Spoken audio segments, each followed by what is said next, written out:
Welcome to Shad Sports and Faith page. And yes, I am Rashad Brown. Again, welcome to Shad Sports and Faith page, where we talk things on faith based, which I am a believer in Christ or I'm a follower of Christ. But we also talk about sports. So you get both. And my whole goal is to try to help people become better in this life. And how you become better in this life? By following the Creator. Who is the Creator? The Creator is God and His Son, Jesus Christ. And my whole goal really is to help men. But again, what I want to talk about today is sports based. So what we're going to talk about today, we're going to get right into it. Has Father Time got to LeBron James? I know if you as a sports fan, if you watch basketball all the time, you get tired of seeing that LeBron James commercial with him, Father Time chasing him, and he defeat Father Time. Look like sometimes Father Time defeating him. So I want to talk about, because what I've been watching and through highlights and then just watching the game, has Father Time got to LeBron James? Now, LeBron James that we know is, 6'9", 260, 270. Over his 20-year career, this man has made, that is an amazing accomplishment to play 20 years at a high level. He's definitely a top 5 player. You see me do a video, and if you hadn't seen my video, I did my top 3 players, and now I have to do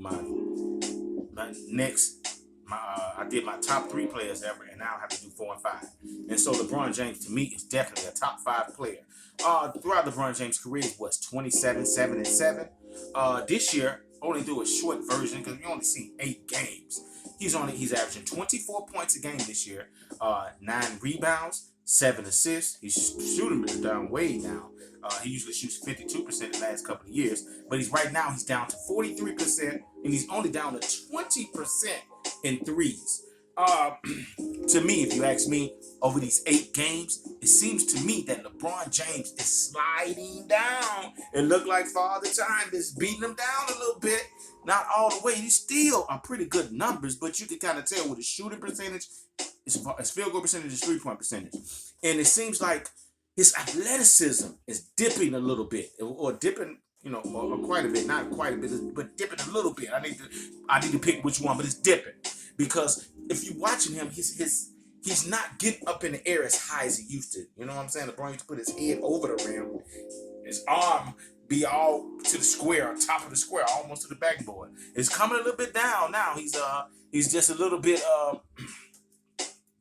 he's coming down a little bit now. You see his hand just a little bit over the rim, maybe almost to the square or whatever. And he's not getting the elevation that he get on his jump shot. He's not as fast as he used to be. He's not as quick. He can't get by his man as fast as he used to be. He can't get by his man as quick as he used to be. He's not able. When that man used to come, when you on a fast break, that dude be coming so fast, man. You be like, God, leave this dude fast. But you can tell that he's not as fast. People are able to keep up with him. People are able to stand in front of him. So you see him a lot of times overpower him or through spin moves. But because people can stay in front of him a little bit more, when you get older, people can stay in front of you. When you go to the hole, you can't elevate as much. So now he's relying more on that 3-point shot or more on that fadeaway jumper. He's going more to the jump shot. And you see that, you see that happen more and more when guys get older.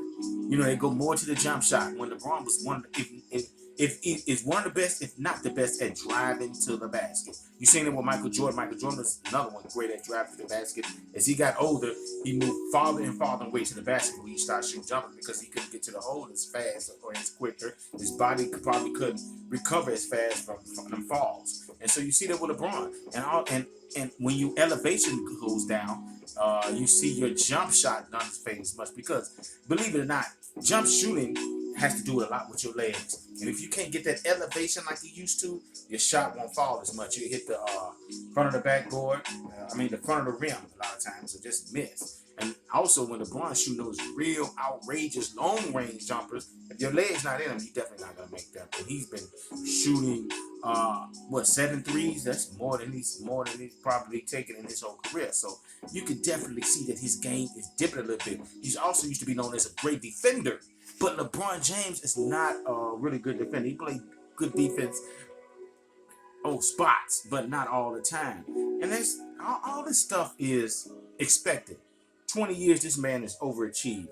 He's played really well, so you could start seeing his game dip a little bit. So, to me, Father Time, in this little short version, with 8 games, you got 82 games right now. It seems like his game is dipping a bit. The guy still is playing really well, but look like Father Time is definitely winning. But let's talk about the Lakers now as a whole. You don't see me talk about the Lakers as much here on this channel, but I'm gonna have to start talking about it because this is a sports and faith page. The Lakers right now are 2-6. 2-6. They looking like they're gonna have another horrible season like they did last year. Even with having LeBron James, Russell Westbrook, and Anthony Davis, 3 superstars, 3 probably all NBA 75, 3 guys who are gonna make it to the Hall of Fame. But just because you put all superstars together, you just can't put a team together and help they win. They got to fit well together. They have to be chemistry. And Russell Westbrook and LeBron James, both guys are ball dominant. Both guys need the ball to be to get the best out of them. And LeBron gonna be the man because he's the better player. So Russell Westbrook gonna have to, he had to sacrifice touches. And when he sacrificed touches, he's not a catch and shoot guy, and he has to get in the rhythm by driving to the basket, touching the ball, going to the hole, getting mid-range shots here and there. And when he has to wait to get the ball, that takes him out of rhythm. So that's why you've seen him struggle and not play well. I knew it was a good fit. And everybody just saying when the Lakers struggle, everybody blame Russell. It's all Russell. I get sick of hearing that. And I just knew if he was in another situation where he could have the ball in his hands more, I knew he would play well. So Darvin Ham made a good decision by putting Russell on the bench. I thought Russell would like that, and Russell coming off the bench and playing pretty good coming off the bench, man. The last 4 or 5 games, he's playing really good, really well. And right now, Russell's averaging 15 points, 7 rebounds, 6.6, really average out to 7, 5.6 assists, shooting 44% from the field. So Russell is playing really well off that bench, really well, and so he's really helping them. But you see LeBron games dipping because, again, Father Time is hitting him. Anthony Davis is playing better this year. Anthony Davis is averaging, 23 points, 11 rebounds, 2 steals, 2 blocks, always playing good defensively, 52% from the field.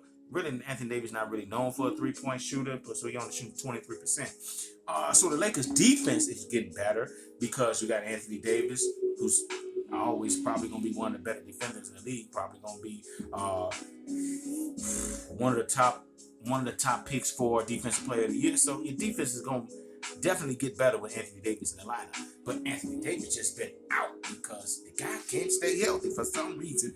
He cannot stay healthy. He's like fragile bones, unfortunately. And then also they added Pat Bev. Pat Bev is a ball hog. He's a dog on defense. He's a junkyard bulldog. So it really helped them having him out there.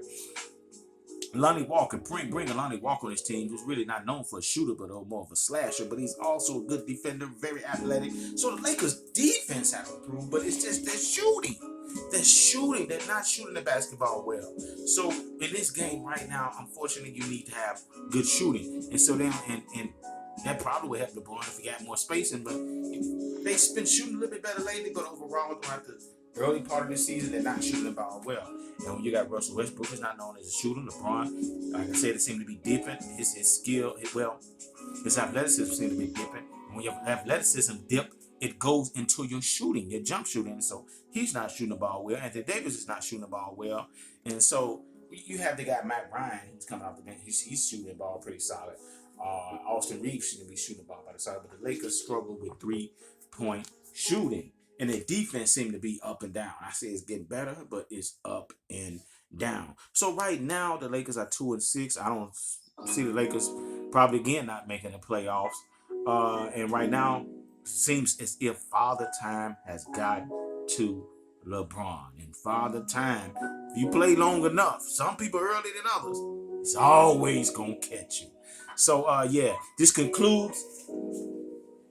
this concludes my video today. I appreciate anybody who watch it.